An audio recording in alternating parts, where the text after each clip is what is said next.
یہ جتنی بھی وار ہوئی ہے، جتنی بھی بلاسٹنگ ہوئی ہے، جتنا بھی ڈیمیج ہوا ہے، اس کی وجہ سے ان لوگوں کی ہیلتھ کس طرح ڈیمیج ہو رہی ہے؟ یہ ایک بہت بڑی میڈیکل ایمرجنسی ہے، انجریز سب سے بڑھ کے۔ آپ ہائپوولیمک شاک میں جائیں گے، کبھی اس چیز کو فوکس نہیں کیا کہ وہاں پہ جو لوگ زندہ تو بچ گئے ہیں لیکن وہ کس حال میں بچے ہیں۔ وہاں پہ چھوٹے بچوں کا کیا بنتا ہے جس نے صرف دودھ پینا ہے۔ آپ صرف ذرا امیجن کریں تو آپ کے رونگٹے کھڑے ہو جاتے ہیں۔ کوئی 2 3 یا 4 بیسک سٹیپس جو ہمیں اپنے مائنڈ میں رکھنے چاہیے کہ اگر ہم نے اس بندے کی ہیلپ کرنی ہے، اگر کسی کی کوئی معذوری ہو گئی ہے یا کسی کا کسی قسم کا کوئی پرابلم ہو گیا ہے۔ مینلی آپ نے 2 چیزوں کا تو بہت ضروری خیال رکھنا ہے، انفیکشس، پھر ایک ہے فائر ایمرجنسی۔ اچھا، یہ بڑی امپورٹنٹ ہے۔ نیبرنگ کنٹریز میں کیا افیکٹ ہو سکتا ہے ان فیوچر؟ تباہی۔ جاپان میں یوز ہوا تھا ایٹم بم، اب لوگوں کے پاس اس سے زیادہ اچھے ایٹم بمز ہیں، زیادہ موڈیفائڈ ہیں۔ ایران اور اسرائیل کی جنگ میں ہیلتھ کس طرح ڈیمیج ہو رہی ہے، کس قسم کی بیماریاں پھیل رہی ہیں اور ہم ان بیماریوں سے کس طرح لڑ سکتے ہیں، کس طرح اپنی امیونٹی اسٹرانگ کر سکتے ہیں، اور اگر ہمیں کوئی اس طرح کی وبائی بیماری آ رہی ہے تو ہم دوسروں کو اپنے سے کس طرح محفوظ رکھ سکتے ہیں۔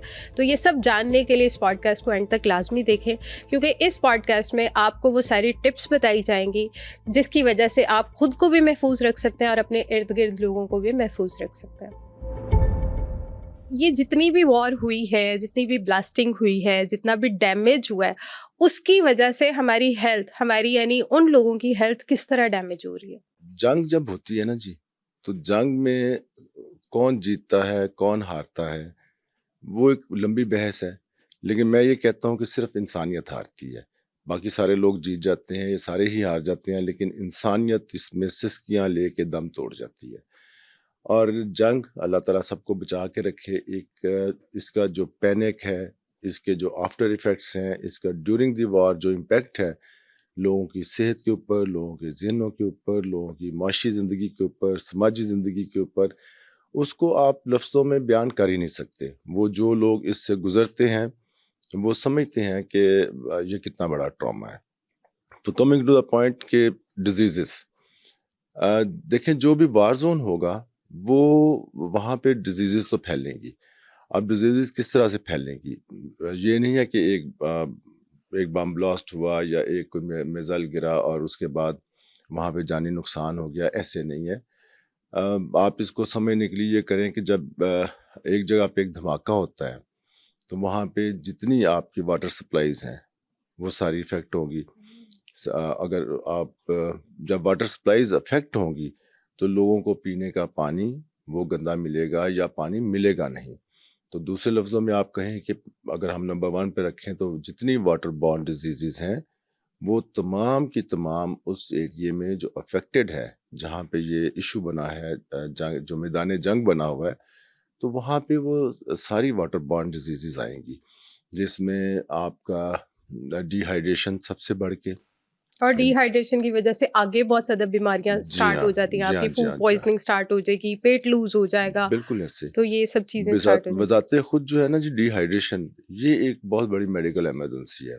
آپ ہائپوولیمک شاک میں جائیں گے، آپ کی باڈی کے اندر فلوئڈ کم ہوگا، جب فلوئڈ کم ہوگا تو آپ کی باڈی کا جو الیکٹرولائٹس، نمکیات کا سسٹم ہے وہ سارا افیکٹ ہو جائے گا۔ تو اس کے علاوہ مطلب جتنی واٹر بورن ڈیزیزز کا آپ نام لے سکتے ہیں وہ ساری ہوں گی۔ پھر جو آپ کا میدان جنگ ہے، جہاں پہ جو افیکٹڈ ایریا ہے، وہاں پہ جب کوئی بلاسٹ ہونا ہے، کوئی چیز گرنی ہے، کوئی چیز تباہ ہونی ہے، تو آپ کے پولوشن بڑھنی ہے۔ آپ کے اس پورے ایریے میں ڈسٹ ہے، جو بلڈنگز کے اندر کیمیکلز استعمال ہوئے ہیں، جو مٹیریلز استعمال ہوئے ہیں، جب انہوں نے ریزہ ہو کے فضا میں آنا ہے تو آپ کو سانس کی بیماریاں، آپ کا سانس افیکٹ ہوگا، آپ کو جلد کی بیماریاں ہوں گی، آپ کو پولوشن سے ریلیٹڈ جتنی چیزیں، سائنوسائٹس کیا، استھما کیا، نمونیا کیا، تو یہ ساری کی ساری، ایک تو یہ ہے کہ جو لوگ ڈائریکٹلی وہاں پہ ہٹ ہوئے ان میں سے تو بہت سارے لوگ جو یہ سفوکیشن سے اور ان چیزوں سے ان کی ڈیتھس ہوتی ہیں، تو اس کے بعد بھی اوور آل اس پورے ایریے میں جو پولوشن ہونی ہے اس نے آپ کو تمام کی تمام ریسپیریٹری ڈیزیزز جو ہیں وہ اس کی وجہ سے ہوں گی۔ پھر ابھی ہم موٹی موٹی بات کر رہے ہیں، اس کے بعد آپ کا جتنی گیس سپلائیز ہیں، لازمی بات ہے جب کوئی بلاسٹ ہوگا، جب کوئی چیز تباہ ہوگی، تو اگر جیسے آپ کا سوئی گیس کے پائپ ہیں یا دوسرے پائپ ہیں، وہ پھٹیں گے. جب وہ ابھی پھٹیں گے تو ریسنٹلی ہوا بھی ہے نا ایران میں کہ انہوں نے گیس کا جو سپلائیز تھی اس پہ بھی اٹیک کیے، جی تو ہاں، اس کی وجہ سے بھی کافی لاس تو دیکھنے میں آیا. اس سے بھی آپ کا دیکھیں، ایک تو ڈائریکٹلی لوگ ہٹ ہوں گے، ڈائریکٹلی لوگ افیکٹ ہوں گے. پھر یہ کہ اوور آل آپ کا جو ایک ایٹماسفیئر ہے، جو ماحول ہے، جب اس کے اندر یہ گیس لیک ہوں گی اور یہ ساری آئیں گی تو اچھا خاصا اس سے وہ کریٹ کریں گی. پھر آپ کی اسکن ڈیزیزز ہیں. آپ کا جب ماحول صاف نہیں رہے گا، آپ کے دھول، ڈسٹ، پتہ نہیں کیا کیا کیمیکل، پھر جو چیز بلاسٹ کر رہی ہے وہ، پھر آپ کی ہم تو اس کو جو وار کی وجہ سے ڈیزیزز ہیں اس میں آپ کی انجریز سب سے بڑھ کے، ہم یہ سنتے ہیں کہ اتنے لوگ شہید ہو گئے، اتنے لوگ فوت ہو گئے، ڈیتھ ہو گئی ان کی، لیکن ہم نے کبھی اس چیز کو فوکس نہیں کیا کہ وہاں پہ جو لوگ زندہ تو بچ گئے ہیں لیکن وہ کس حال میں بچے ہیں. کسی کی آنکھ گئی، کسی کو ہیڈ انجری ہوئی، کسی کی ٹانگ، کسی کا بازو، کسی کو ابڈومینل انجریز. تو یہ ایک ایک بہت بڑا سیگمنٹ ہے جس کے اندر آپ نام لیتے جائیں، میڈیکل کی کتاب کھول لیں، ڈیزیزز کا نام لیتے جائیں اور وہ ڈیزیزز آپ گنتے جائیں. وار زون میں کوئی ایک ایسی ڈیزیز نہیں ہے کہ جس کو آپ یہ کہیں کہ یہ نہیں ہوگی. تو پھر اس طرح سے جب آپ کے ہاسپٹلز ہیں ان کے اوپر آپ کا ورک لوڈ بڑھ جاتا ہے. جب ورک لوڈ بڑھے گا تو دوسرے لوگ افیکٹ ہوں گے، دوسرے لوگ نگلیکٹ ہوں گے. پھر لوگ جنگوں سے بچنے کے لیے بھاگتے ہیں، ایک ایک کمرے میں 10 20 100 لوگ جو ہے وہ اپنا لیتے ہیں، وائرل ڈیزیزز پھیلتی ہیں. سو آپ کا وار زون جو ہے یا وار والا ایریا جو ہے وہ آپ سمجھ سکتے ہیں کہ وہ کیسے بیماریوں کی اماجگاہ بن جائے گا. پھر انڈائریکٹلی آپ کی جو فوڈ سپلائی کی چینز ہیں وہ ڈسٹرب ہو جائیں گی. جب وہ رکیں گی تو آپ کو میل نیوٹریشن ہوگا، آپ کو بچوں کو دودھ نہیں ملتا، بڑوں کو کھانا نہیں ملتا. پانی کی ہم پہلے بات کر چکے ہیں. تو مطلب یہ تو بیماری ہی بیماری ہے اور تباہی ہی تباہی اور ہے. ایک آدھا بندہ نہیں جنگ کی وجہ سے افیکٹ ہوتا، پوری کی پوری فیملیز ڈیمیج ہوتی ہیں، ختم جی ہوتی ہیں، پوری کی پوری قوم آپ کی وہاں کی جو ہے وہ خراب ہو رہی ہوتی ہے ہیلتھ وائز بھی. بچ جانا یا نہ بچنا یہ تو ایک الگ سینیریو، لیکن جو بچ بھی جاتے ہیں وہ بھی سیف نہیں رہتے. بالکل جی، پوری کمیونٹی تباہ ہو گئی نا. دیکھیں اگر ایک فیملی ہے، اس کے 5 بچے ہیں، میاں بیوی ہے، گھر میں رہ رہے ہیں، آل آف اے سڈن گھر کے اوپر اٹیک ہوتا ہے اور وہ جو ارننگ ہینڈ ہے آپ کا وہی بیچارہ ایکسپائر ہو گیا یا اس کو کوئی ایسی انجریز آ گئی کہ اس کی لائف کمپرومائز ہو گئی.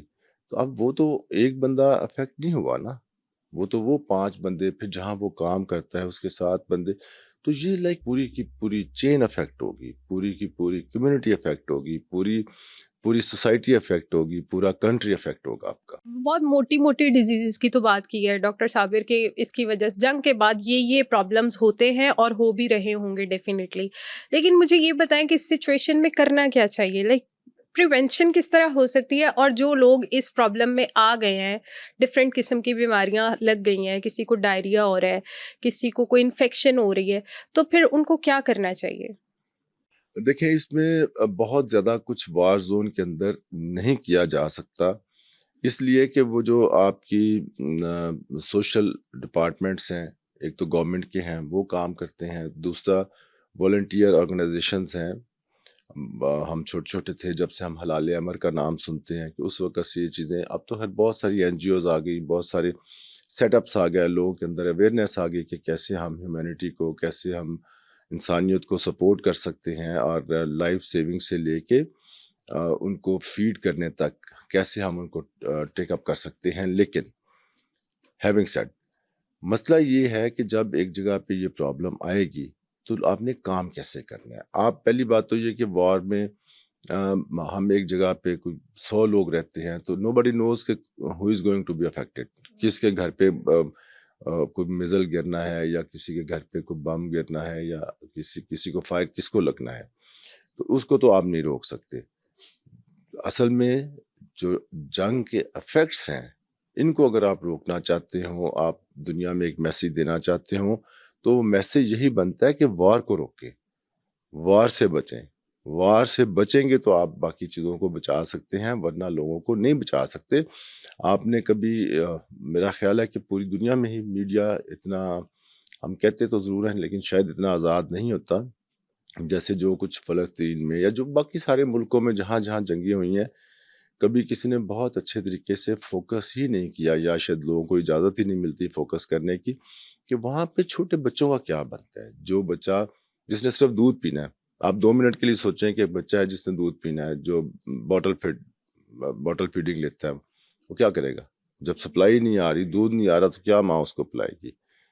اگر کسی وجہ سے ماں وہ خود اس کو نہیں فیڈ کراتی تو ماں کیا پلائے گی اس کو؟ پانی سے گزارا کرے گی؟ کیا کرے گی؟ اور پانی بھی نہ ہو پانی پھر. بھی نہ ہو تو کیا کریں گے آپ صرف ذرا امیجن کریں تو آپ کے رونگٹے کھڑے Oh ہو my جاتے God. ہیں کہ اس فیملی کا اور اس بچے کا، اس بچے کی ماں کا، اس بچے کے باپ کا، یا اس فیملی کے دوسرے لوگوں کا، آپ اپنے سامنے اپنے پیاروں کو، اپنے عزیزوں کو دیکھ رہے ہوں اور آپ ان کے لیے کچھ کر نہ سکیں.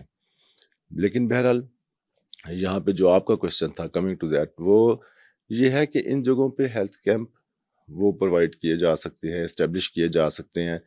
پھر آپ لوگوں کو بیسک نیسیسٹی کی جو آپ کی جو بنیادی ضروریات ہیں وہ پرووائڈ کرنے کے لیے کر سکتے ہیں. پلس جیسے ماسک لے جائیں، چھوٹی سی چیز ہے، لوگوں کو ماسک دیں، لوگوں کو پانی کی بوتلیں دیں، اور لوگوں کو کچھ لوشنز دیں، کچھ کریمیں دیں، اور کم از کم پین کلرز تو دیں کہ جو لوگ درد درد میں سے کرا رہے ہیں، درد سے اذیت میں ہیں، وہ دیں انہیں. تو یہ چیزیں لوگ کرتے بھی ہیں. ہمارا پاکستان اس میں بہت بڑا ایک پوری دنیا میں سمجھا جاتا ہے کہ چیریٹی اور ہیلپ دونوں میں ہم لوگ ہمیشہ پیش ہوتے ہیں، اور پوری دنیا میں ہمارے لوگ جاتے بھی ہیں، ہمارے ڈاکٹرز بھی جاتے ہیں، ہماری نرسز، ہمارا پیرامیڈیکل سٹاف.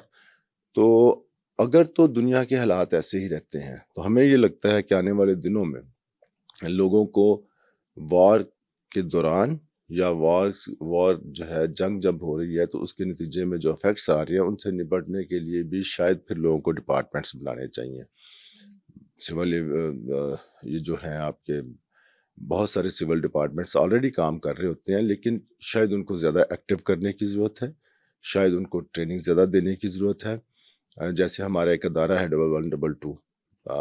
آپ سوچیں کہ میں سمجھتا ہوں بینگ اے ڈاکٹر کہ لوگوں کو ہماری سوسائٹی میں اتنا بھی نہیں پتا کہ اگر آپ کے سامنے ایک ایکسیڈنٹ ہو گیا ہے اور اس بندے کو یا اس آدمی کو، اس عورت کو اسپائن کی انجری ہو گئی ہے، تو آپ نے اس کو اٹھانا کیسے ہے. لوگوں کو یہاں تک نہیں پتا. ہم اپنی طرف سے ہیلپ کرنے کے چکروں میں ہم اس بندے کا اور نقصان کر دیتے ہیں. اس کا وہ فریکچر جو انڈسپلیس تھا اس کو اٹھا کے بٹھاتے ہیں، اس کو منہ میں کچھ چیزیں ڈالنی شروع کر دیتے ہیں. تو یہ پوری ایک ٹریننگ ہے جس کے بارے میں لوگوں کو آہستہ آہستہ اویئرنیس آ رہی ہے. آپ بیٹھی ہیں ابھی، آپ پر میں یہ بات کر رہے ہیں، تو this is part of the awareness. تو یہ سوشل میڈیا سے لوگوں کو یہ اویئرنیس ہونا شروع ہو گئی ہے. تو ابھی روٹین میں تو آپ صرف یہ کر سکتے ہیں کہ آپ کیمپ وہاں پہ اسٹیبلش کریں، اور پھر ان لوگوں کو جس چیز کی ضرورت ہے، دیکھیں وہاں پہ کسی کو کھانے کی ضرورت ہوگی، کسی کو پین کلر کی ضرورت ہوگی، کسی کو آکسیجن کی ضرورت ہوگی، کہ مطلب اس کے مطابق پھر اس کو آپ سرو کریں. بالکل ٹھیک ہے. ابھی جیسے آپ نے ایک بڑی زبردست بات کی ہے کہ کسی کے سامنے ایکسیڈنٹ ہو جائے نا تو اس سے پراپر یہی وے نہیں پتا ہوتا کہ بھئی ہم نے اس کو سرو کس طرح کرنا ہے، ہم اس کو اٹھا کیسے سکتے ہیں. تو اگر لیٹس سپوز جیسے یہ ایران میں اس طرح کا معاملہ ہے، ہمارے کوئی پیارے اس طرح کسی نقصان میں آ جاتے ہیں، تو آپ کوئی وے بتا سکتے ہیں، کوئی 2 3 یا 4 بیسک سٹیپس جو ہمیں اپنے مائنڈ میں رکھنے چاہیے کہ اگر ہم نے اس بندے کی ہیلپ کرنی ہے، اگر کسی کی کوئی معذوری ہو گئی ہے یا کسی کا کسی قسم کا کوئی پرابلم ہو گیا ہے، تو ہم نے ان 3 4 باتوں کا خیال رکھنا ہے. مینلی آپ نے 2 چیزوں کا تو بہت ضروری خیال رکھنا ہے. ایک تو یہ کہ اگر وہ افیکٹڈ پرسن جو ہے وہ پوری طرح سے کانشیس نہیں ہے تو ڈونٹ ٹرائی کہ آپ اس کے منہ میں پانی ڈال دیں، یا وہاں سے پاس کسی دکان سے دودھ منگوا کے یا شربت اس کو اور ہم مت یہ یہی کریں. کرتے ہیں کہ ہم جلدی سے اس جی، کے منہ میں کوئی جوس یا کوئی پانی دے دیتے اسی ہیں کہ لیے بھئی آپ. جب لوگ ہاسپٹل پہنچتے ہیں، جب لوگ ہمارے پاس آتے ہیں تو وہ ایسپریٹ کر چکے ہوتے ہیں. ایک تو ان کی پرابلم ہوتی ہے، دوسرا وہ سانس کی نالی میں چلا گیا ہوتا ہے وہ پانی جو آپ نے پلایا ہوتا ہے. Because the person is not conscious enough. آپ زبردستی اس کے منہ میں ڈالتے ہیں, وہ سیمی کانشیس کنڈیشن میں, وہ سانس کی نالی میں جائے گا, وہ ایسپریشن نمونیا, وہ اپنی انجری سے تو اسے کچھ ہونا ہے یا نہیں ہونا, خدا نہ خواستہ وہ ایسپریشن نمونیا کی وجہ سے ضرور افیکٹ ہو جائے گا. تو ایسے لوگوں پہ, ایسی جگہوں پہ آپ کو کرنا یہ ہے کہ جس پوزیشن میں پیشنٹ یا افیکٹڈ آدمی گرا ہوا ہے, کوشش کریں کہ اس کے لمبز میں جو ہے ان کو فکس رہنے دیں. اس کی گردن کی موومنٹ بہت زیادہ نہ کریں, اس کو فکس کر دیں گردن کو بھی, اور اس کو سیدھا اٹھائیں پیشنٹ کو.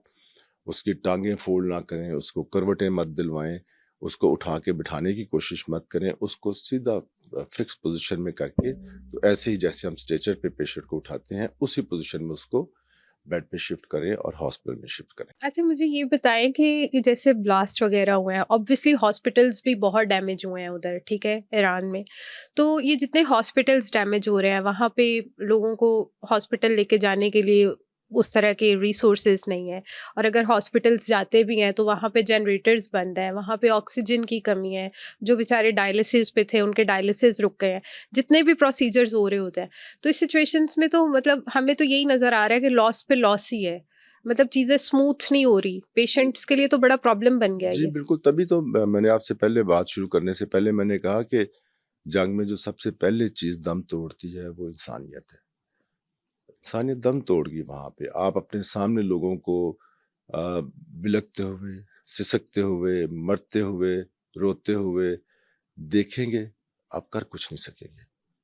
تو یہ بے بسی اور یہ آپ کی آپ بے حسی اور بے بسی, ان سے اللہ تعالیٰ بچا کے رکھے. اس میں آپ کے پاس بہت لمیٹڈ آپشنز ہوتی ہیں ہیلپ کرنے کی, اس لیے کہ جو لوگ وہاں ہیلپ کر رہے ہیں ایون دے ڈونٹ نو کہ ان میں سے کون سا افیکٹ ہو جانا ہے. آپ روز خبروں میں سنتے ہیں, پڑھتے ہیں. اسی لیے پوری دنیا میں بڑا اس کو کنڈیم کیا جاتا ہے کہ جب کسی ہاسپٹل کے اوپر اٹیک ہو, یا وہ لوگ جو وہاں پہ والنٹیئر کام کر رہے ہیں, جو کسی آرگنائزیشن کے اندر کام کر رہے ہیں, جو آپ کی این جی اوز ہیں وہ کام کر رہی ہیں, جب ان کے اوپر اٹیک ہوتا ہے تو اس کو اسی وجہ سے پوری دنیا میں کنڈیم کیا جاتا ہے, کیونکہ اس کا امپیکٹ بہت برا ہے. دیکھیں, اگر ایک والنٹیئر جو ہے اس کو یہ ہو کہ میں وہاں وار زون میں جاؤں اور میں ہی مر جاؤں, تو لوگ کم ہو جائیں گے, لوگ ہیلپ کرنے والے کم ہو جائیں گے. اسی لیے ہاسپٹلس اور یہ جو آپ کے ہیلتھ سروسز پرووائڈر ہیں ان کو یا والنٹیئرس کو کوشش کی جاتی ہے کہ ان کو افیکٹ نہ کیا جائے, ان کے اوپر اٹیکس نہ کیے جائیں, تاکہ لوگ ڈسکریج نہ ہوں. ایک چیز اور بتائیں کہ جیسے لوگوں کے گھر ٹوٹ رہے ہیں, لوگ در بدر ہو رہے ہیں, بہت سارے لوگ ایک ہی جگہ پہ رہ رہے ہوں گے, کمیونٹیز بن رہی ہوں گی, کیمپنگ ہی بے شک وہ کہہ رہے ہو, تو اگر اس میں سے ایک افیکٹڈ ہے تو کتنے % چانسز بڑھ جاتے ہیں کہ وہ ایک سے پھر ڈیزیزز سب میں جائیں, اور یہ جتنی بھی اس طرح کی ڈیزیزز ہیں جو جلدی پھیلتی ہیں, تو اس سچویشن میں پھر ان لوگوں کو کیا کرنا چاہیے؟ مطلب ہم یہ بات اس وجہ سے کہہ رہے ہیں کہ ہمارے میسج سے کسی ایک کا فائدہ ہو جائے, کسی ایک کمیونٹی کا فائدہ ہو جائے, کوئی 10 لوگ چلو فائدے میں آ جائے تو ان کی جان بچ جائے, ان کی فیملی کے لیے اچھا ہو جائے. دیکھیں, جو بات آپ نے کی نا, کسی ایک کا فائدہ ہو جائے, تو ہمارا تو مذہب, ہم تو بلیور ہیں کہ جس نے ایک انسان کی جان بچائی اس نے تمام. اور میں تو اکثر یہ بات کہتا ہوتا ہوں کہ اس میں اللہ تعالیٰ نے یہ نہیں کہا کہ جس نے کسی ایک مسلمان کی جان بچائی, بے شک بے شک بے شک, کسی ایک انسان کی جان بچائی. سو انسانی جان کو جو اس کی ویلیو ہے, یا جو اس کو ہائی ریٹ کیا جاتا ہے دنیا کے ہر مذہب میں, اور ہمارے مذہب میں خاص طور پہ, اس کا تو کوئی نعم البدل نہیں ہے, اس میں تو کوئی دوسری رائے نہیں ہے. دوسری بات جو آپ کر رہی تھی کہ کون سی ڈیزیزز, دیکھیں بہت ساری بیماریاں ہوتی ہیں جو ایک سے دوسرے لوگوں میں جاتی ہیں, بہت سی ہیں جو نہیں جاتی, جیسے اب آپ کا کف, فلو, نمونیا, یہ ساری, یا سکن کی ڈیزیزز, یہ ایک سے دوسرے لوگوں میں جاتی ہیں, اور جب کم جگہوں پہ رہتے ہیں. دیکھیں, یہ نا بڑا ایک کمپلیکیٹڈ سسٹم ہے جس کو اللہ تعالیٰ نے ہمارے لیے بڑا آسان کر کے ہمیں یہاں دنیا میں بھیج دیا ہوا ہے, کہ آپ اور میں بیٹھے بات کر رہے ہیں, اس کمرے میں ایک خاص مقدار ہے آکسیجن کی, ایک ماحول ہے, ایک ٹیمپریچر ہے جو ایڈجسٹیبل ہے, تو یہ وار زون میں ساری چیزیں ختم ہو جائیں گی. نہ آپ کی, دیکھیں نا, اگر اس کمرے کے اندر ہم 4 لوگ بیٹھے ہیں تو ان کی آکسیجن ریکوائرمنٹ ڈفرینٹ ہے, ان کی آکسیجن کی کنزپشن ڈفرینٹ ہے. لیکن اسی کمرے میں اگر تھوڑی دیر کے بعد ہم 50 لوگ بیٹھ جائیں تو تھوڑی دیر کے بعد کیا ہوگا, ہم سارے لوگ گھٹن کا شکار ہوں گے, سب سب کو آکسیجن کی ریکوائرمنٹ زیادہ فیل ہوگی اور سپلائی کم ہوگی. تو اس لیے جب بہت زیادہ لوگ یا آپ کی بھیڑ پڑتی ہے تو اس کے اپنے مسائل ہیں, وہ ہیلتھ کے بیماریوں سے بھی ریلیٹڈ بھی ہیں اور نیچر سے ریلیٹڈ بھی ہیں, اور دونوں ہی افیکٹ ہوتے ہیں. آپ نے بتایا کہ کف ہو جائے, فلو ہو جائے, تو یہ بیماریاں تو بہت جلدی اسپریڈ ہو جاتی ہیں. تو اس میں اگر میڈیکیشن تو آبویسلی وہاں پہ ہے ہی نہیں, مطلب اگر میڈیکیشن والا بھی ہمارا سورس مسنگ ہے, کھانے میں بھی چیزیں تھوڑی مسنگ ہے, تو کوئی ایسی چیزیں ہیں جو ہم کر کے تھوڑی اپنی امیونٹی اسٹرانگ کر سکیں اور ہم خود کو جتنا خود کے ساتھ لڑ سکیں, اپنی امیونٹی کے ساتھ لڑ سکیں, تو ہم خود سے وہ کوشش کر لیں کہ نہیں یار ہم نے ہیلدی رہیں گے تو اس چیز کا مقابلہ کر سکتے ہیں. دیکھیں ایسی سچویشن, چاہے وہ ایک وار ہے, چاہے وہ کہیں پہ کوئی ٹیررسٹ ایکٹیویٹی ہے, کہیں پہ آپ کا کوئی ڈیزاسٹر ہے, جیسے زلزلہ وغیرہ آیا تھا ہمارا بالا کوٹ میں, جو ایک زلزلہ آیا تھا بہت مشہور تھا, پوری دنیا میں ہوا, پوری دنیا میں آتے ہیں. ان میں جو سب سے امپورٹنٹ چیز ہے نا, جو لوگ اپنے آپ کو پینک ہونے سے بچا لیں گے, جو لوگ اس سچویشن میں اعصاب پہ کنٹرول کر لیں گے, تھوڑا سا چیزوں کو اسیس کر لیں گے. آپ کو پتہ ہے بہت سارے پرابلمس تو ایکچولی وہاں نہیں ہوتے, ہمارے پینک ہونے سے ہو جاتے ہیں. جب آپ پینک ہوتے ہیں تو اس سے آپ کسی کی ہیلپ بھی نہیں کر سکتے. دوسرے نمبر پہ وہ لوگ جو ایک دوسرے کی ہیلپ کر سکتے ہیں, اگر 4 لوگ ہیں ان میں سے ایک آدمی پینک ہو گیا تو آپ سمجھے کہ وہ باقی تینوں کو بھی افیکٹ کرے گا. تو سب سے پہلے جنگ کے اندر آپ نے گھبرانا نہیں ہے, گھبرانا نہیں ہے, آپ نے گھبرانا سب سے نہیں پہلے ہے, آپ نے گھبرانا نہیں ہے, پینک نہیں ہونا. آپ نے پینک نہیں ہوں گے تو آپ بہتر طور پہ اس وقت کی ضرورت کے حساب سے اپنے ارد گرد لوگوں کو اور اپنی فیملیز کو زیادہ بہتر ٹیک کیئر کر سکتے ہیں. بالکل ٹھیک ہے. اسی سے میرے مائنڈ میں ایک بڑا اچھا پوائنٹ آیا ہے کہ جیسے آپ نے بتایا نا کہ اپنے اعصاب پہ کنٹرول کرنا ہے, تو اگر ہمارے پاس کچھ بھی نہیں ہے نا, تو اپنے اعصاب پہ ایک سب سے بہترین طریقہ یہ ہوتا ہے کنٹرول کرنے کا کہ آپ کو اپنی باڈی کو تھوڑا اسٹرینتھننگ میں لے کے جانا ہے. آپ تھوڑی ایکسرسائز کریں, تھوڑی واک کر لیں, اس سے آپ کو ایک نیچرلی سکون تو ملتا ہی ہے. سچویشن تو آئی نو وار ایک چھوٹی چیز نہیں ہے, جنگ ایک چھوٹا لفظ نہیں ہے, جس پہ گزر رہی ہوتی ہے میں سمجھتی ہوں کہ ان کی پین کیا ہو سکتی ہے, وہ ان چیزوں کو شاید یہ بہت نارمل لیں, لیکن آپ کو اعصاب کنٹرول کرنے کے لیے ایکسرسائز کا کتنا رول ہو سکتا ہے؟ ایکسرسائز تو آپ کو پتہ ہے. اچھا, ایک ایکسرسائز ہے جو ہم فزیکل کرتے ہیں, اس کے علاوہ یہ یوگا وغیرہ کیا ہے, اس کے علاوہ کچھ ایکسرسائز ہیں جو آپ کو مینٹلی اسٹرانگ کرتی ہیں. فزیکلی اسٹرانگ ہونا ایک علیحدہ چیز ہے, مینٹلی اسٹرانگ ہونا ایک علیحدہ چیز ہے, اور سائیکولوجیکلی اسٹرانگ ہونا ایک علیحدہ چیز ہے. تو آپ کی جو ایکسرسائز ہے وہ آپ کو ان تینوں میں ہیلپ کرتی ہے. جب آپ دیکھیں اس سائیکولوجیکلی کیسے آپ ایکسرسائز کرتے ہیں, اگر آپ کی باڈی اچھی ہے, آپ کی اسٹرینتھ کا لیول ڈفرینٹ ہے, باقی لوگوں سے زیادہ ہے, تو آپ سائیکولوجیکلی اسٹرانگ ہوں گے. جب آپ کا فزیکل اسٹیٹس, جب آپ کی فزیکل ہیلتھ باقی لوگوں سے کم ہے, آپ دکھتے کمزور ہیں, آپ کا بیمار لگتے ہیں, آپ کو بھوک نہیں لگتی ہے, تو آپ سائیکولوجیکلی بھی ویک ہے.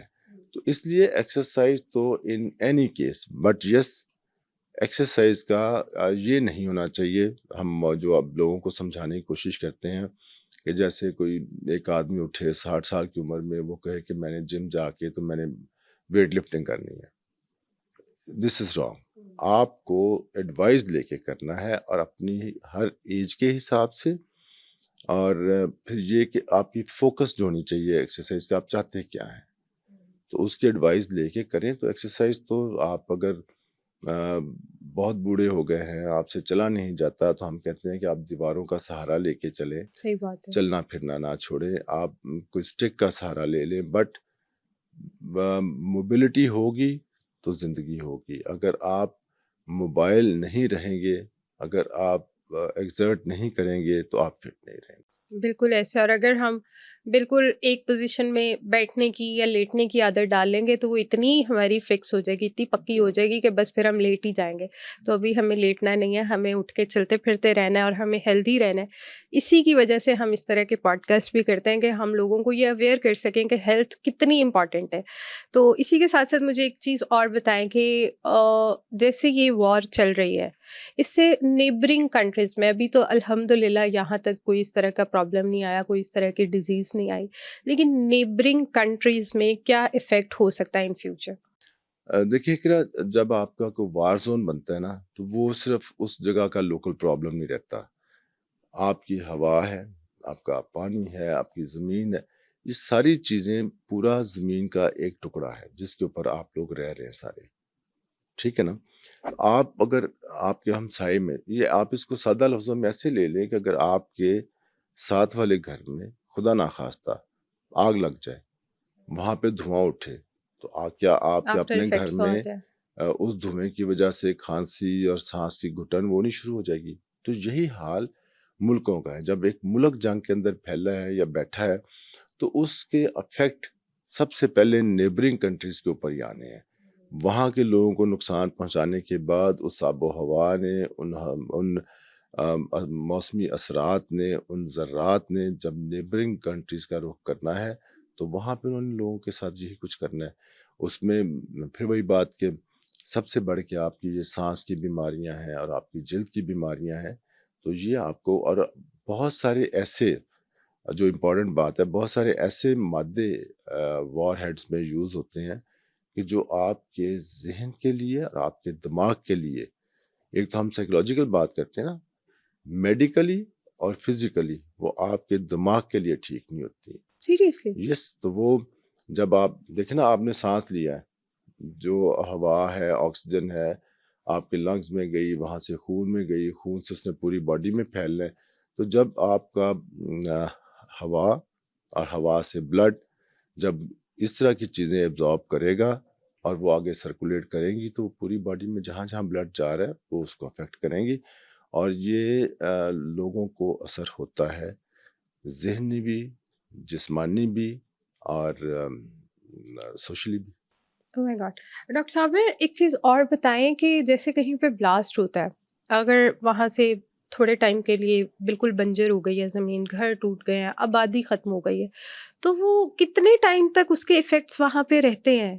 مطلب یہ ڈپینڈ کتنے کرتا ہے. ٹائم کے بعد بھی اگر وہاں پہ آبادی آ رہی ہے تو وہ پرابلمٹک نہ آئے؟ کیونکہ ہم سنتے یہی ہیں کہ بلاسٹ کے بعد جب وہاں پہ آبادی بعد میں ڈیولپ بھی ہوتی ہے تو ادھر بھی بچے معذور پیدا ہو رہے ہوتے ہیں, اچھا نہیں, ڈسیبلٹیز ہوتی ہیں. اس کو آپ ان جنرل نہیں کہہ سکتے. یہ ڈپینڈ کرتا ہے کہ وہاں پہ کون سا ویپن اور کون سا وار ہیڈ یوز ہوا ہے. جیسے جاپان کی ہم بات کرتے ہیں تو وہاں پہ ایٹم بم گرا تھا, لوگوں کے پاس ایک ہی مثال ہے دنیا میں, تو کئی سال تک وہاں پہ لوگ جو ہیں وہ معذور پیدا ہوتے رہے تھے.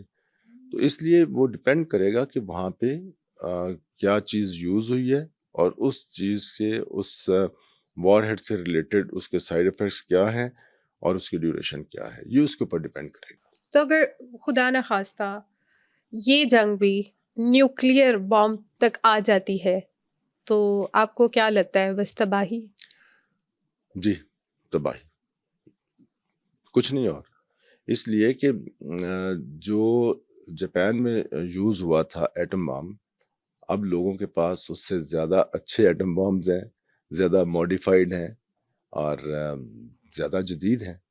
تو اگر اس وقت اتنی تباہی ہوئی تھی تو اب اللہ نہ کرے, اللہ نہ کرے, اللہ نہ کرے, اب اگر ایسی نوبت آتی ہے تو پھر میرا خیال ہے کہ پھر کوئی بھی نہیں بچے گا. اس لیے کہ اس وقت ایک یا دو ملک ہوں گے, اب دنیا میں بہت سارے ملک ہیں, اور جیسے جیسے لوگ انوالو ہو گئے, اگر اس طرف لوگ چل پڑے تو یہ تو پھر اپنے ہاتھوں سے تباہی نا, اپنے گھر کو آگ لگانے والی بات ہے. بالکل. کہ آپ باہر نکلیں اور اپنے گھر کے اوپر آپ پیٹرول چھڑک کے آگ لگا دیں. تو اگر آپ نے ایٹامک وار میں جانا ہے تو وہ یہ اس میں بالکل نہیں سوچنا چاہیے کہ ایک ملک دوسرے ملک سے اگر ہزاروں میل کے فاصلے پہ ہے تو وہ افیکٹ نہیں ہوگا.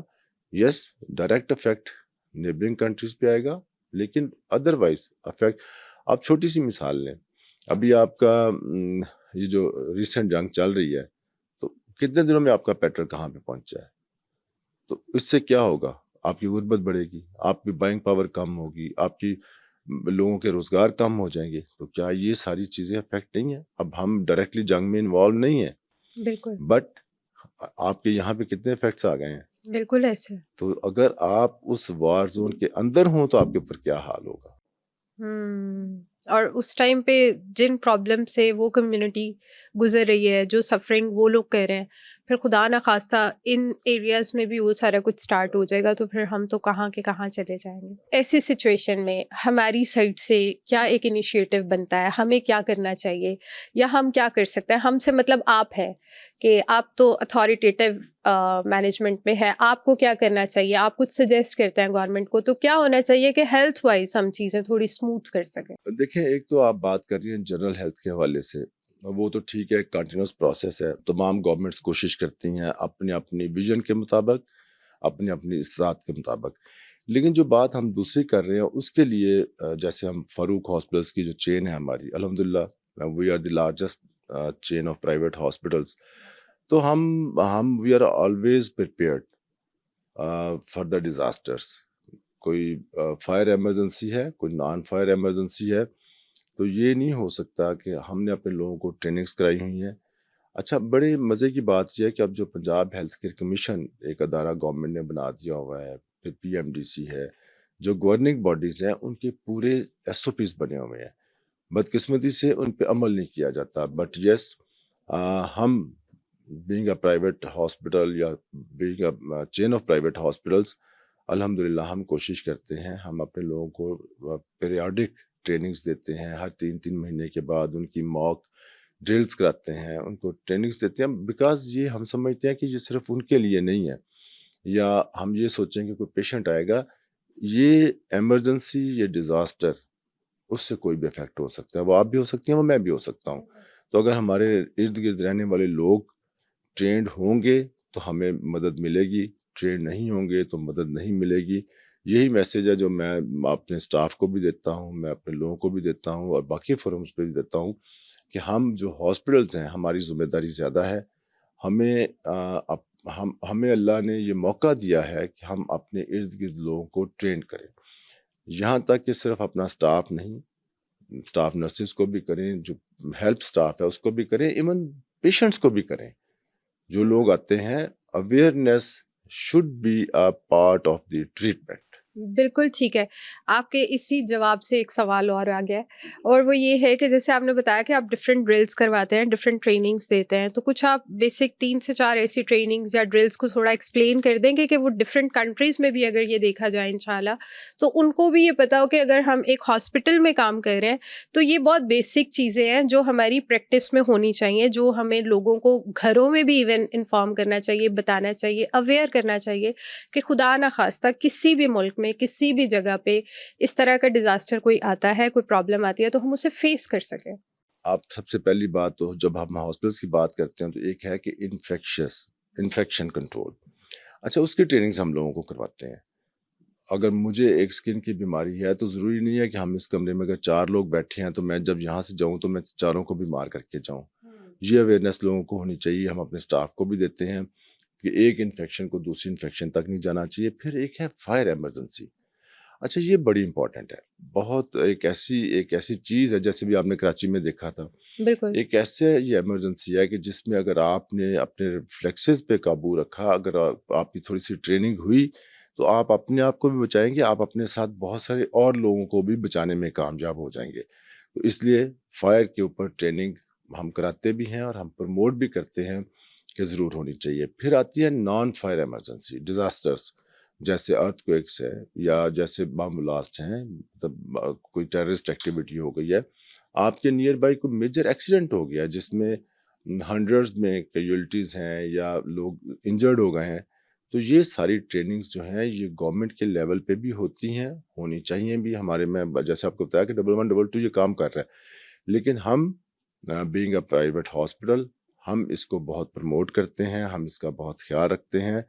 اور اس کا ثبوت میں آپ کو بتاؤں کہ جیسے لاہور کے اندر جتنے بھی بم بلاسٹ ہوئے ہیں ان کے اندر ہمارا فاروق ہاسپٹلس کا رول بہت وائٹل رہا. ہم نے بہت لوگوں کو اللہ کی مدد سے بہت لوگوں کو اس میں ہم ہیلپ آؤٹ کرنے میں کامیاب ہوئے, اور ہم سمجھتے ہیں کہ اللہ نے ہمیں یہ موقع دیا تھا. اور یہ موٹی ٹریننگز ہیں, یہ میجر ٹریننگز ہیں جو آپ نے اپنے لوگوں کو کرا کے رکھنی ہے کہ آپ نے کسی کو ہیلپ کیسے کرنی ہے کسی ایمرجنسی میں.